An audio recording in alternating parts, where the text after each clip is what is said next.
गाई क्षीर होचे आम पाई अमृत। पंचामृत छिंचिदेले घर हुए पवित्र। क्षीरु सर, सरु लहुणी, लहुणीरु शुद्ध गुआ घी, घीरु कोरुओ, कोरुओरे जबरदस्त मीठा व्यंजन। सबुठु सहज उपाय प्रत्येक टिप्स आउ ट्रिक्स सहित गोटी गोटी कहबी, मन देकी सुन। दर्शक बंधु समस्त को करुची मु प्रणिपात। माँ गेलु हांडीशाला को आपण मानक बहुत बहुत स्वागत। सबुठु सहज उपाय क्षीरु आम 5 प्रकार जिनिस आसंतु करवा प्रस्तुत।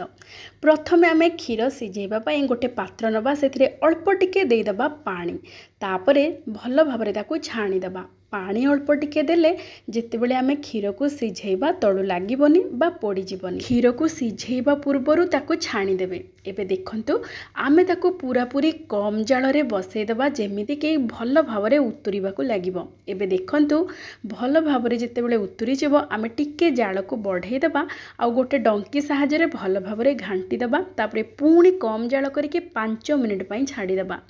एमिति करिकि ताकू आपण माने ठंडा हैला परे फ्रिज रे रखिदेबे। आउ ता परदिन ता माने बासी दिन आपण माने क्षीरर सर बाहर करिवे। देखंतु एमिति जदि क्षीर सर बाहर करिवे ताहाले सर टिके मोटा आउ टिके अधिक परिमाण रहिकी बाहरिबो। एठी देखंतु जेहेतु आमे गाई क्षीर नैचे टिके हल्का हळदिया रंग होइकी रहिची। एबे आमे एई क्षीर सर को मध्य विभिन्न प्रकार व्यंजन रे व्यवहार करि परिबा। एबे देखंतु मु एठी 15 दिनर क्षीर सर को फ्रीजर रे रखिथिली। आउ जेतेबेले आपण माने घी बाहर करिवे सेतेबेले 3 घंटा आगरु फ्रीजर रु काढिकी बाहर रखिदेबे, जहा फଳରେ कि क्षीर सर पूरा पूरी नॉर्मल हे जिवो। तापरे गोटे छोटो गिनारे गिने नेबे ठंडा पानी देकी भल भावरे टिके ग्राइंड कर देबे। देखंतु आमे जो पानी देथिले ए सर रे मिसिकी क्षीर परी हे जाईची, आउ लहुणी आपे आपे सर रु बाहरी आसीची। एबे देखंतु केते सहजरे बिना हाथ लगे कि आपण माने एमिति गोटे चटु सहायता रे लहुणी को बाहर कर देबे। एमिति आमे सबुठु सहज उपाय रे क्षीर सर रु लहुणी को अलगा कर देबा। एबे देखंतु ए लहुणी रु जहा पानी अंश थिबो ताको निगिडे देबे। लहुणी को बाहर करे सारिबा परे जो क्षीर परी देखा जाउची ताको मध्ये हमें बहुत बड़ा व्यंजन टे प्रस्तुत करिबा आगो। एबे किंतु देखंतु आमे लहुणी रु चापी चापी सब पानी को बाहर करे सारिबा परे नबा गोटे बड़ कड़ई, मात्र 10 मिनिट भितरे शुद्ध गुआ घी हमर प्रस्तुत हो जिवो। देखंतु एबे आमे लहुणी को गोटे बड़ कड़ई रे देकी प्रथमे मध्यम जाल रे बसै देबा। आउ भल भावरे ए लहुणी को तरलिबा पई छाड़ी देबा। जेतेबेले देखिबे लहुणी भल भावरे तरली की पूरा पूरी पानी परी देखा जाउची। देखंतु धीरे धीरे तरलिबा को लागिबो, पूरा पानी परी देखंतु हे गलानी। एई समय रे मध्यम जाल पूरा आपण माने रखिथिबे। तापरे देखिबे जेतेबेले पूरा पूरी मिलई गला बा पूरा पूरी तरली जाईची, तापरे आपण माने जाल को टिके कमेई देबे। आउ कमेई की गोटे थालीटे ता ऊपर घोड़ेबे, किंतु पूरा पूरी संपूर्ण घोड़ेबेनी, अल्प टिके खोला करिकी घोड़ेबे। एमिति हेले से जो छिटाटा आसीबो से थाली ऊपर पड़िबो, आ बाहर को पड़िबोनी बा घी नष्ट होबनी। एबे देखंतु मात्र 5 मिनिट भितरे बड़ा भावरे घी बाहरिबा आरंभ हलानी। एबे आमे आउ 2-3 मिनिट पई मध्यम जाल रे बसै देबा।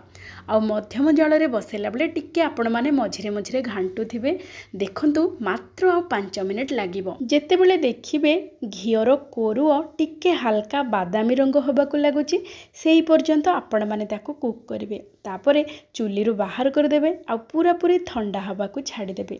आ एपटे देखंतु आमे जो लहुणी बाहर करि सारिबा परे जो क्षीर परी बाहरी थिला ताको एबे आमे बसै देबा चुली रे, आ मध्यम जाल रे फुटै देबा। भल भाबरे फुटी गला परे आमे एथिरे विनेगर आउ पानी मिसै कि देबा। गोटे बड़ चामच विनेगर आउ गोटे बड़ चामच पानी भल भाबरे मिसै देबा।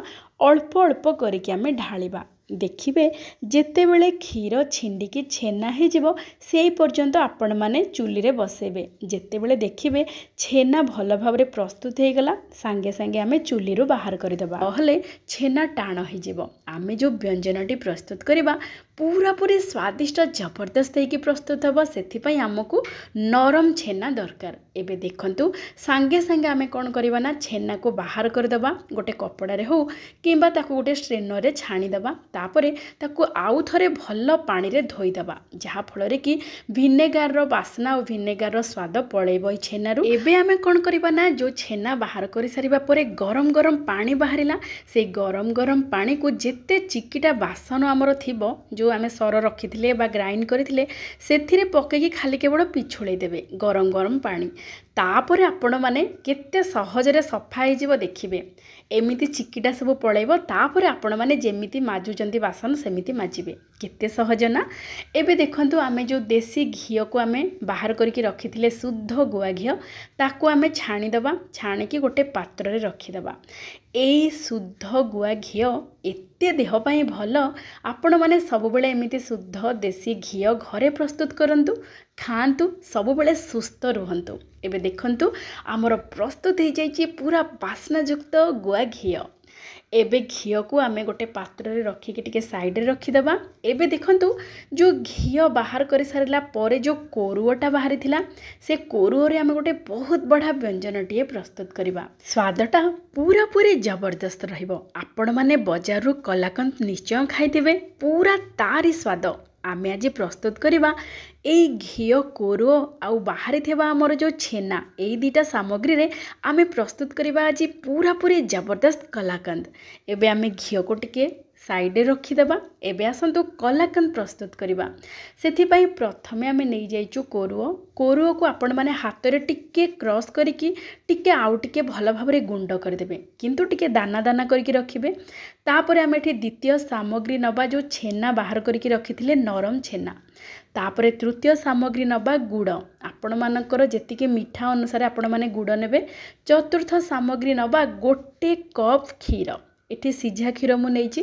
तापरे आमे नबा 2 बड़ चामच क्षीर गुंड बा मिल्क पाउडर। आपण माने चाहिए क्षीर गुंड को स्किप मध्य करि परंती किंतु क्षीर गुंड देले तार स्वाद पूरा पूरी कलाकंद परी रहिबो पूरा पूरी स्वादिष्ट रहिबो। केही भी जानि परिबेनी आपण माने एमिति कोरुओ आ छेना रे प्रस्तुत करि जंती ए मिठा को। एबे हमें कोन करबा ना ए सब सामग्री को गोळेई सारिबा परे एबे मध्यम जाल रे बसाई दबा। देखिबे गोटे 2 मिनिट भितरे मध्यम जाल रे धीरे धीरे क्षीर सुखिबा को लागिबो। जेते बेले देखिबे क्षीर भल भाबरे सुखिकी पूरा पूरी बहलिया हो जिवो जेते बेले देखिबे पूरा पूरी सुखिकी हालुआ परी हो जिवो सेही पर्यंत आमे मात्र 5 मिनिट लागिबो। एमिति ओलट पालट करिकी आमे कोन करबा ना गोटे पात्र बा गोटे थाली नै जिबा सेथिरे अल्प टिके देसी घी लगे दबा। हमर एई कलाकंदर मिश्रण को आमे सेथिरे दे दबा। एमिति गरमा गरम देबे जहा फल कि बड़ा भाबरे पूरा सेट हबो आ आमे जेते बेले काटिबा बड़ा भाबरे खंड खंड होके काटी हबो जेमिति पूरा दुकान रो कलाकंद परी। एबे देखंतु आमे भल भाबरे ताको चापी चापिका पूरा समान कर देबा। तापरे ठंडा हवा को छाड़ी दबा। ठंडा हे गला परे फ्रिज रे रखी दबा गोटे घंटा पई। तापरे देखंतु फ्रिज रु बाहर करला परे देखंतु केते बड़ा भाबरे सेट हो जाइची। ताको आपण माने मन मुताबक छोट छोट खंड करि परिबे करिकी खाई परिबे। बिल्कुल जना पड़िबनी आपण माने ए घी कोरुओरु प्रस्तुत करिजंती सुंदर मीठा व्यंजनटी एते स्वादिष्ट लागिबो। तार टेक्सचर भी देखंतु केते बढ़िया पूरा पूरी दुकान रो कलाकंद परी देखा जाउची। एमिति आपण माने प्रस्तुत करंतु खांतु समस्त को खुआंतु देखिबे समस्ते बहुत खुशी हो जिवे खाइकी। आउ एमिति सहज प्रणाली रे क्षीर सररु विभिन्न प्रकार रो व्यंजन प्रस्तुत करंतु विशेष करी देसी घी आउ कोरुओ रे एते सुंदर मीठा प्रस्तुत करंतु खांतु। आजिर प्रस्तुति केमिति लागिला निश्चय जणेबे। तेबे आजि पई एतिकी। जय जय जगन्नाथ।